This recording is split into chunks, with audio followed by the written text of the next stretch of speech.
Hello বন্ধুরা, চলে এসেছি আবার একটা নতুন ভিডিও নিয়ে। আজকে তোমাদের সঙ্গে শেয়ার করব আমাদের ছাদ বাগানটা। প্রথমেই শুরু করলাম ডালিয়া দিয়ে।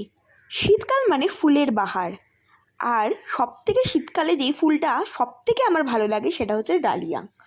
এত সুন্দর সুন্দর কালারের ডালিয়াগুলো এবার হয়েছে, তার সাথে গোলাপ। এখানে রোজরেতে কিন্তু তোমরা কেউ গোলাপও নিয়ে চলে যেতে পারো, এখানে অনেকগুলো গোলাপ গাছ আছে। আর এটা হচ্ছে চন্দ্রমল্লিকা, অনেকগুলো হয়েছে। পেছনে অ্যালোভেরা গাছ আছে, জবা ফুল গাছ আছে। আর এইগুলো দেখো কত ছোট ছোট লেবু হয়েছে। আর দেখো এইটুখানি একটা গাছ, এর মধ্যে একটা বেগুনও হয়েছে সাদা রঙের। এটা হয়তো পাকলে বেগুনি হতেও পারে। আর এটা হচ্ছে লঙ্কা গাছ, দেখো কতগুলো লঙ্কা।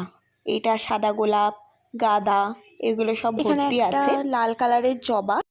এটা হচ্ছে টমেটো গাছ, এই গাছটাতে 52-53টার মতো টমেটোও হয়েছে। এখানে ছোট্ট একটা কুমড়ো, আর এটা হচ্ছে একটা লেবু গাছ। আর এখানে সুন্দর সুন্দর কালারিং ফুল ফুটেছে।